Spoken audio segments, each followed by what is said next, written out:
Welcome back to Whose Theory Is It Anyway? Now we're going to be playing one of my favorite games, Scenes from a Hat. I'm going to be drawing a suggestion from the hat, and you all are going to have to do a theory pitch on the spot. Let's see. Okay, your scene is great theories that we will never make. Take it away. Food theory. How thick can you gargle? What is the thickest substance that you can gargle?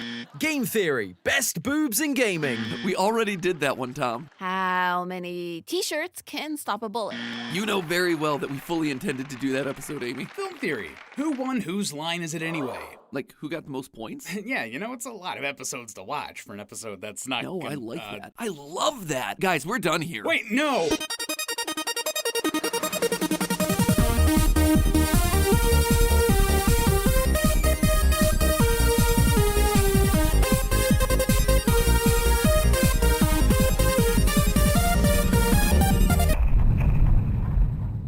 Hello, Internet! Welcome to Film Theory, the show where the evidence isn't made up and the theories do matter. Today, my friends, is a monumental day. Today, we're finally looking at the improv show Whose Line Is It Anyway? With a theory that I've wanted to do for literal years. No joke, this episode was actually one of my white whales. An idea that I was kicking around since the start of film theory, but, you know, it never made sense to do because of the amount of work it would take to research for an episode that no one on the internet would care about or click on. I mean, that's just the breaks when you're an online creator. That said, when I decided that my time as the film theorist was going to be coming to a close, I knew this had to be one of those episodes that I went out with. If you somehow don't know about this absolute classic, Whose Line Is It Anyway is an improvisational comedy show where the host asks 4 comedians to go play some games. For us Americans, the host was originally Carey, and then later followed up by Aisha Tyler. Well, the 4 comedians are usually Wayne Brady, Colin Mochrie, Stiles, and some rotating guest. Before that, the show actually originated over in the UK, where it ran for a whopping 11 years. But I never watched it, so maybe one day Tom can do a follow-up episode on that series. In the games, the comedians are given characters to play or tools to use to make jokes, and they haven't been told anything about it until that very moment. They have to come up with all the jokes on the spot. It is classic improv at its finest. So your scene is, Ryan is a woman giving birth. Oh. You okay? Am I okay? Yes. Oh my God. Give me my epidural now. Gotta push.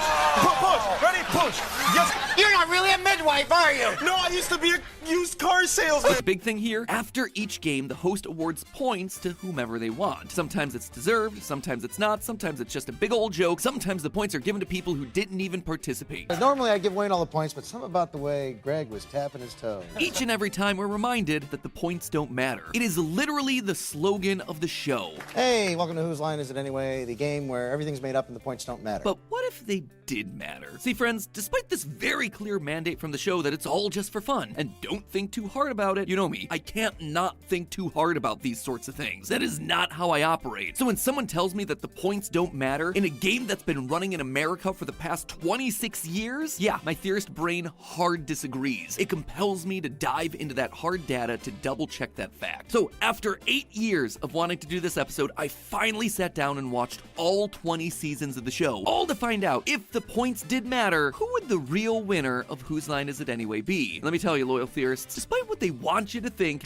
Carey here, he's a liar. The points matter, and they matter a lot, at least to Drew. And the reason why is gonna blow your mind. Draw your name from a hat, my friends. Let's get into the game. So I figured the best way to start this was, well, to just start watching, and then count up the points as we go. And then at the end of every season, we check in, we see who's in the lead and who's straggling. Seems pretty straightforward, right? And most of the time, yeah, it totally was. After most of the games, Drew just awards like 1,000 points apiece to all 4 comedians on the show, even if they didn't participate in the game. Easy enough. But you've seen the runtime of this video. Of course, it's not all gonna be smooth sailing. Immediately out of the gate in season 1, I started to run into problems. See, the comedians aren't the only people awarded points after these games. Sometimes random celebrities or people referenced in the game itself can also be given points, ranging from the NAACP to the Mafia to whoever made Carey's shirt. Just for the record, there is no mafia, and I would like to give 1,000,000 points apiece to all our Italian-American independent businessmen friends. Most of these are one-off jokes and don't impact our totals much at the end of the day, but the biggest beneficiary of these random points has got to be the audience itself. For example, in Season 1, Episode 15, Drew gives 100 points to everyone in the audience sitting behind him. Hey,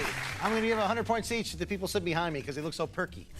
Given that Drew sits to the side of the stage, he doesn't have the entire audience behind him. Instead, looking at wide shots of the studio, in this part of the audience, we can see that there are 5 rows with 9 seats per row, plus an additional 3 people sitting on the top row. So that gives us 48 people, meaning that the audience just got themselves 4,800 points total. And sure, that might seem like a number that you can quickly catch up with, but these numbers climb fast. For example, later in season 1, Drew Carey gave an audience member named Dennis 1.5 billion points all at once. 1,500 million points for Dennis. All the points you need, buddy. Buy yourself a house. Just saying, don't count the audience out of this race. So, are we finally ready to get to that nitty-gritty of counting? Well, not quite. See, before getting much further into season 1, I ran into yet another major problem that would end up recurring throughout the entirety of the show. In some cases, both Drew and Aisha can be incredibly vague with the amount of points that they're awarding. A good example of this? In season 1, episode 20, Drew says, Colin, you get all the points for that one. he doesn't really give a number here. Because there isn't really a baseline of points given out after every game, I wasn't entirely sure how to count the points in these sorts of situations. So to be as fair as possible, if there isn't an exact or easily calculable quantity of points given, I won't be counting it towards the total. Don't worry, it's not going to make all that much difference in the long run, I promise. Finally, though this won't come up until after season 1, I did want to go ahead and say that sometimes physical items or money are also jokingly given away as prizes, ranging from a tube of chapstick to a Christmas goose. Tonight's winner, by the way, gets a lifetime supply of chapstick. That's right. 1 tube of chapstick. All of these are obviously jokes, and while they're certainly not going to impact the point total and therefore the overall winner of this entire thing, I will be keeping track of it all so we know exactly what everyone won, points and otherwise, at the end of the episode. Cool? Cool. And so now with all the methodology out of the way, we can really get to counting. Other than the strange moments we just talked about, the only other weird standout moment of point giving in season 1 comes in episode 6, where Drew awards both Ryan and Colin points according to their shoe size. I'm going to award points in that game according to shoe size. Congratulations, Ryan. Now, as you heard there, it's a bit of a running gag that Ryan has enormous feet and wears size 15 shoes. That right there, that is an easy 15 points to Ryan. However, I couldn't find Colin's shoe size documented anywhere, so to give him the best estimate, we're going to be giving him 12 points since that's the average shoe size of a man his height, 6 foot 1 inch. At the end of season 1, that leaves us with these rankings. Coming in first by multiple digits is the audience, with 1,501,008,800 points. In a distant second, we have ourselves Wayne Brady with 2,004,606 points. In third place is Colin Mochrie with 1,012,792 points, while Ryan Stiles is all the way down, not at 4th place, but 5th place with a paltry 512,295.5 points. Yeah, believe it or not, but 4th place actually went to famous musician Louis Armstrong, who got himself 1 million points as a joke. I'm going to give all the points to Louis Armstrong on that one. It's a pretty good start for the audience, but are they going to be able to keep it up? Short answer, no. At least not through season 2. You see, Colin Mochrie actually rockets up to 1st place with over 1 trillion points, followed closely by Ryan Stiles and newcomer Kathy Greenwood, who likewise earned themselves 1 trillion points, all from the exact same game. 1 trillion points. 1 trillion points. Eat my dust, Regis. Meanwhile, the audience holds on to 4th place, and Wayne Brady falls all the way down to 5th. So already you can see why calculating this thing is going to be a wild ride. The numbers are just going up and down so fast every single season. And I mean, season 2 didn't even have any points that required me to do a ridiculous amount of math, unlike season 3. In season 3, episode 1, Drew awards the 4 competing comedians, Colin, Ryan, Wayne, and Kathy Greenwood. I'm going to give you guys time life points for that. That's right. 1 point a month for the rest of your stinking life.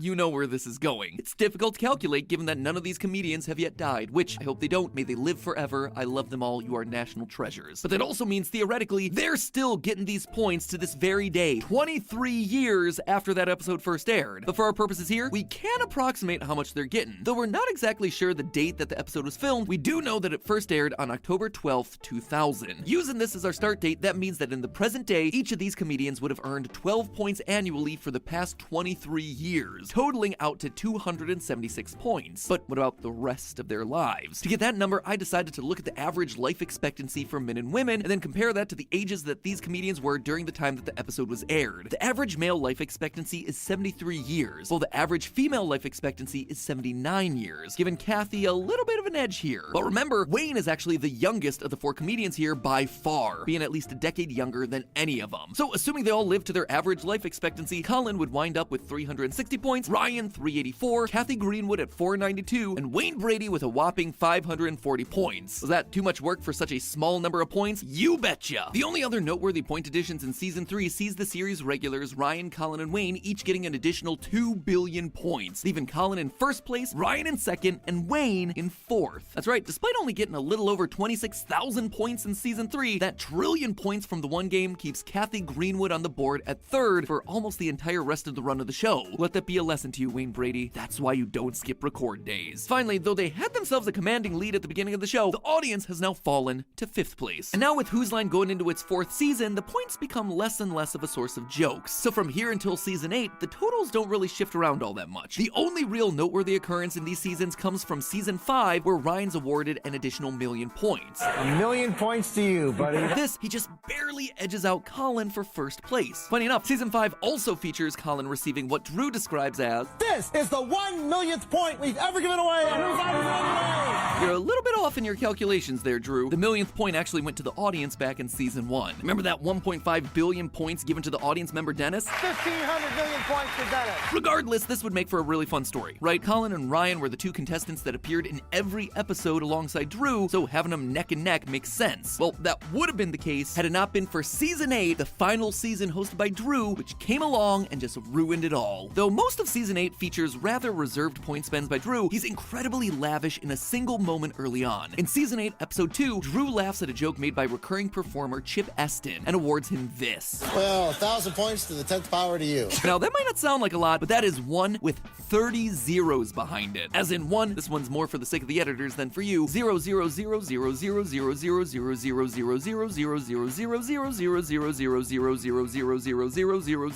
0.0000000000000000000000000000000000000000000000000000000000000000000000000000000000000000000000000000000000000000000000000000000000000000000000000000000000000000000000000000000000000000000000000000000000000000000000000000000000000000000000000000000000000000000000000000000000000000000000000000000000000000000000000000000000000000000000000000000000000000000000000000000000000000000000000000000000000000000000000000000000000000000000000000000respectable 2,2,042,000 points before this, but